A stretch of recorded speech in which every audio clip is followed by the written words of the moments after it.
Assalamualaikum warahmatullahi wabarakatuh. Salam sejahtera untuk kita semua dan selamat pagi. Waalaikumsalam warahmatullahi wabarakatuh. Selamat pagi.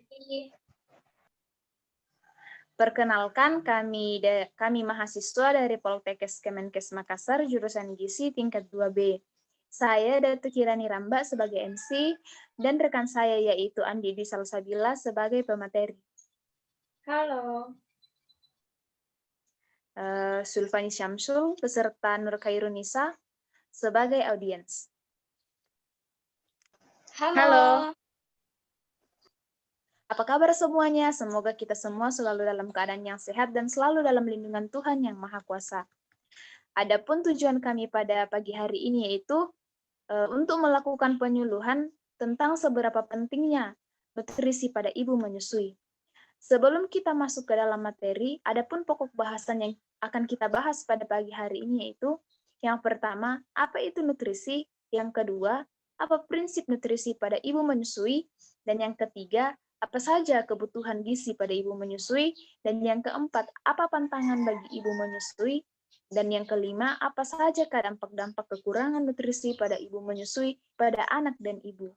Adapun materinya akan disampaikan oleh rekan saya yaitu saudari Andi Dwi Salsabila. Kepada rekan saya Andi Dwi Salsabila, saya persilahkan. Baiklah, terima kasih MC. Adapun pembahasan kita pada kali ini yaitu yang pertama mengenai apa itu nutrisi. Apa itu nutrisi? Nutrisi bagi ibu menyusui. Di sini nutrisi ibu menyusui merupakan zat-zat makanan yang diperlukan oleh tubuh untuk melakukan fungsinya, yaitu menghasilkan energi tambahan, menghasilkan energi yang membangun dan memelihara jaringan serta mengatur dari karbohidrat, protein, vitamin, lemak, mineral, dan juga air. Kemudian selanjutnya yaitu mengenai prinsip nutrisi pada ibu menyusui, yang dimana gizi ibu menyusui itu sangat erat kaitannya dengan produksi air susu. Yang sangat dibutuhkan untuk tumbuh kembang bayi, yang bila pemberian ASI berhasil, maka berat badan bayi akan meningkat, integritas kulit bayi, tonus otot, serta kebiasaan makan yang memuaskan. Dan selanjutnya di sini mengenai kebutuhan gizi pada ibu menyusui.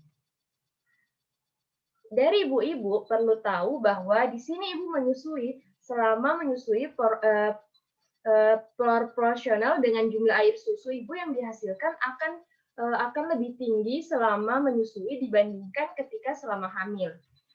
Yang dimana ibu menambah 640 kalori per hari untuk 6 bulan pertama dan menambah 510 kalori per hari untuk 6 bulan kedua. Sehingga total kebutuhan energi selama menyusui akan meningkat menjadi 2.400 kilokalori per hari yang akan digunakan untuk memproduksi ASI dan untuk aktivitas ibu itu sendiri, yang dalam pelaksanaannya dapat dibagi menjadi 6 kali makan, yaitu 3 kali makanan utama dan 3 kali makan selingan, sesuai dengan pedoman gizi seimbang yang telah dianjurkan. Adapun kebutuhan yang kita perlukan dari yang pertama yaitu karbohidrat. Karbohidrat saat 6 bulan pertama menyusui, kebutuhan ibu meningkat sebesar 65 gram per hari atau setara dengan 1/2 porsi nasi. Yang dimana di sini karbohidrat dapat kita peroleh dengan mengonsumsi nasi, ubi, kentang, singkong, bihun, mie, roti, dan juga jagung. Kemudian yang kedua adalah protein. Protein sangat diperlukan untuk peningkatan produksi air susu. Ibu menyusui membutuhkan tambahan protein sebanyak 17 gram atau setara dengan 1 porsi daging yang beratnya 35 gram dan 1 porsi tempe yaitu 50 gram. Bahan makanan sebagai sumber protein kualitas tinggi adalah ikan dan juga seafood, kemudian unggas, daging sapi, daging domba, hati, dan telur. Tetapi sumber lain adalah semua jenis kacangan dan juga serealia. Susu dan produk olahannya pun seperti keju dan juga yogurt juga kaya akan protein. Selanjutnya yaitu lemak. Lemak di sini berfungsi sebagai sumber tenaga dan juga berperan dalam produksi ASI serta pembawa vitamin larut lemak dalam ASI. Kebutuhan minyak dalam tumpeng gizi seimbang sebanyak 4 porsi atau setara dengan 4 sendok teh minyak, yaitu beratnya sekitar 20 gram. Lemak yang diperlukan untuk ibu menyusui yaitu lemak tak jenuh ganda seperti omega 3 dan juga omega 6. Baiklah, sebelumnya saya ingin bertanya kepada ibu-ibu, mungkin di sini ada yang bisa membantu kami menjawab mengenai apa itu omega 3 dan juga omega 6?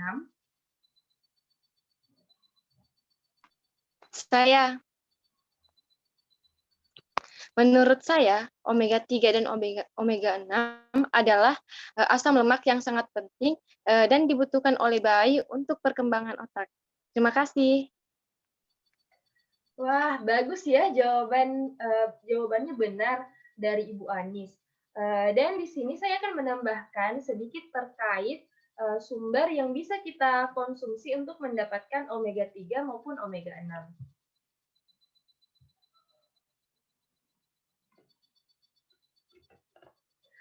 Adapun sumber yang bisa kita peroleh yaitu dari mengonsumsi ikan tuna, ikan kakap, ikan tongkol, ikan lemurut, tenggiri, sarden, dan juga cakalang. Adapun omega 6-nya di sini bisa kita dapatkan dari minyak kedelai, minyak jagung, dan juga minyak bunga matahari. Selanjutnya kita beralih kepada vitamin dan juga mineral. Ibu menyusui itu membutuhkan lebih banyak vitamin dan juga mineral dari ibu hamil.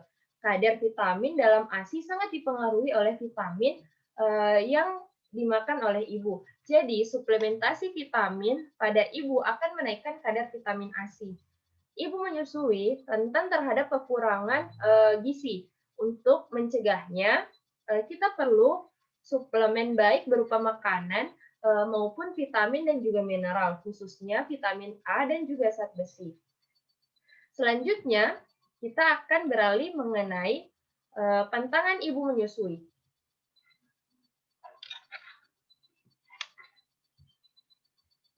Pantangan ibu menyusui.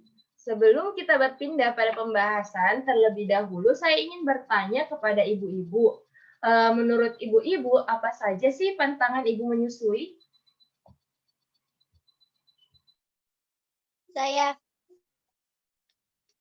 Menurut saya, ibu menyusui itu tidak disarankan untuk mengonsumsi obat-obatan, kemudian tidak boleh mengonsumsi minuman beralkohol, serta harus membatasi minum kopi, teh, serta minuman bersoda. Terima kasih.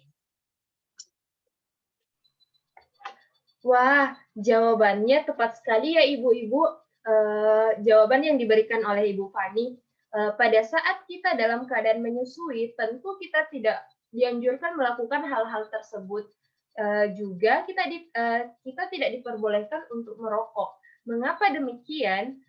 Hal ini dikarenakan di dalam rokok itu terdapat zat nikotin dan zat ini dapat meracuni bayi kita kan, ibu-ibu?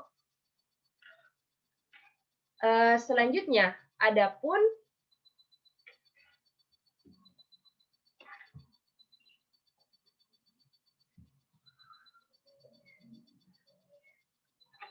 selanjutnya yaitu dampak kekurangan nutrisi pada ibu menyusui terhadap bayinya. Yang pertama yaitu proses tumbuh kembang akan terganggu. Yang kedua, mudahnya terkena infeksi. Dan yang ketiga yaitu daya tahan tubuh bayi akan menurun sehingga bayi akan mudah sakit. Dan poin keempat di sini akan menimbulkan gangguan pada mata ataupun tulang. Adapun dampak kekurangan nutrisi pada ibu menyusui terhadap ibu menyusui yaitu yang poin pertama, gangguan pada mata. Yang kedua, kerusakan gigi dan juga tulang. Poin ketiga, ibu akan mengalami kekurangan gizi dan juga kekurangan darah. Dan poin keempat, kualitas ASI akan menurun. Kualitas ASINya akan menurun. Baiklah, mungkin cukup sekian untuk materi pada hari ini. Kami harap apa yang kami sampaikan ini dapat bermanfaat untuk kita semua. Saya kembalikan kepada MC. Nah, itulah tadi pemaparan dan penjelasan tentang seberapa pentingnya nutrisi terhadap ibu menyusui.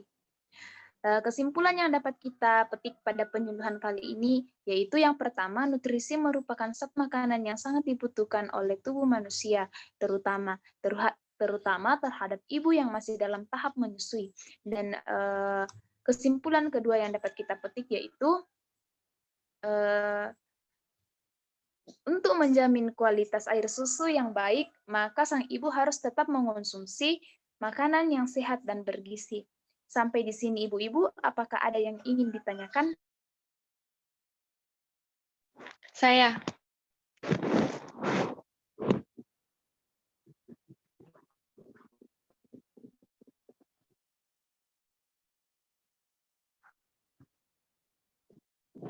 Saya MC.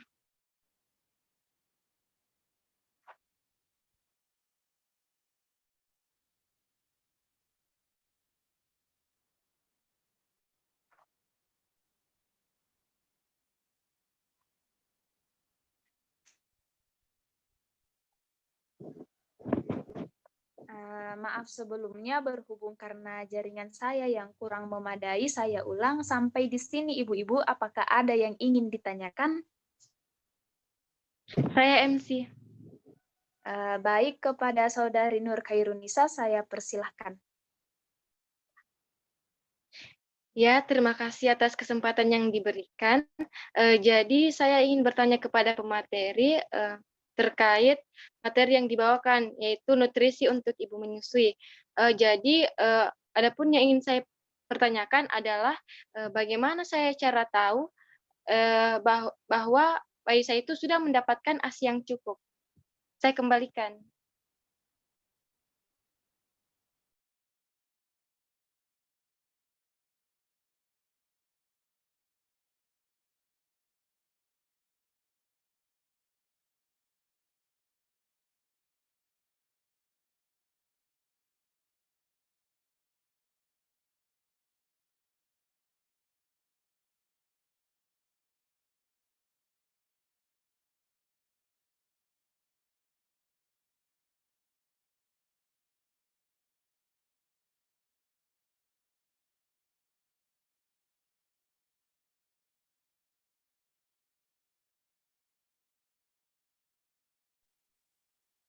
Sekali lagi saya memohon maaf, berhubung karena jaringan saya sangat tidak memadai.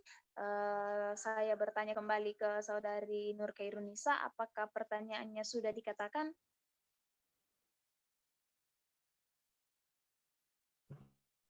Jadi, adapun pertanyaan saya, yaitu bagaimana cara saya untuk tahu bahwa bayi saya sudah mendapatkan ASI yang cukup?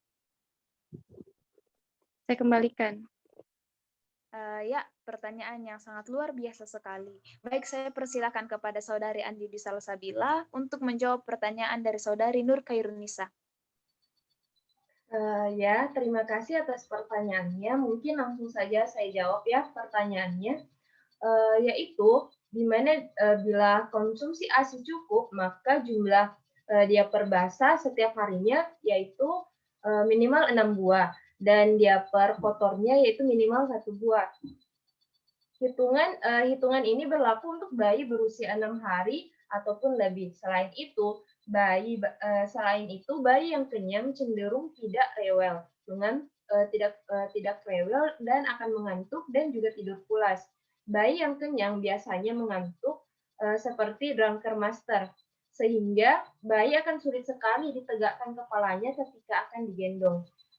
Baik, MC, mungkin itu yang bisa saya sampaikan. Ya, terima kasih atas jawabannya. Saya kembalikan ke Saudari Nur Khairunisa, apakah masih ingin ditanggapi? Ya, jawabannya sudah cukup. Terima kasih. Iya, terima kasih. Apakah masih ada pertanyaan? Saya. Baik, kepada Saudari Syulfani saya persilahkan. Ya baik, terima kasih atas kesempatan yang telah diberikan kepada saya. Ya kan tadi sudah dijelaskan mengenai pantangan ibu menyusui, salah satunya itu membatasi minum kopi. Ya jadi pertanyaan saya, mengapa minum kopi dapat mempengaruhi kuantitas ASI? Terima kasih. Ya, baik. Terima kasih atas pertanyaannya. Kepada Saudari Andi Dwi Salsabila, saya persilahkan untuk menjawab pertanyaan dari Saudari Syulfani. Ya, terima kasih atas pertanyaannya. Pertanyaannya sangat bagus. Langsung saja, seperti yang kita ketahui di sini bahwa kopi itu sifatnya diuretik, yang dimana dapat membuat seseorang lebih sering buang air kecil. Sedangkan ibu menyusui itu membutuhkan cairan untuk produksi ASI. Jadi, bila ibu menyusui mengonsumsi kopi secara berlebihan, maka hal ini akan memungkinkan produksi ASI-nya bisa saja berkurang. Kalau kondisi seperti itu, sebaiknya ibu menyusui mengurangi konsumsi kopi. Mungkin itu yang bisa saya sampaikan, saya kembalikan kepada MC. Ya, terima kasih atas jawabannya. Saya kembalikan ke Saudari penanya, Syulfani Syamsul. Apakah masih ingin ditanggapi? Ya terima kasih, sudah cukup. Saya kembalikan. Ya, terima kasih. Apakah masih ada pertanyaan? Ya, baik. Jika tidak ada pertanyaan, sebelum saya menutup penyuluhan kita pada pagi hari ini, saya ingin menyampaikan bahwa kita harus tetap mengonsumsi makanan yang sehat dan bergizi, terutama di masa pandemi COVID seperti ini. Terutama juga untuk ibu-ibu dan saudara-saudara yang masih memiliki bayi, karena dengan mengonsumsi makanan yang bergizi, maka produksi air susu ibu pun akan berkualitas. Dan kami juga berharap agar kita semua selalu dalam keadaan dan kondisi yang selalu sehat. Terima kasih kepada saudara-saudara semua dan ibu-ibu yang sangat antusias dalam mengikuti penyuluhan kita pada pagi hari ini. Semoga apa yang saya sampaikan dapat dijadikan pembelajaran. Saya selaku MC memohon maaf jika ada tutur kata atau perkataan yang kurang berkenan di hati saudara-saudara semua dan ibu-ibu sekalian. Sekian dari saya. Assalamualaikum warahmatullahi wabarakatuh. Salam sejahtera untuk kita semua dan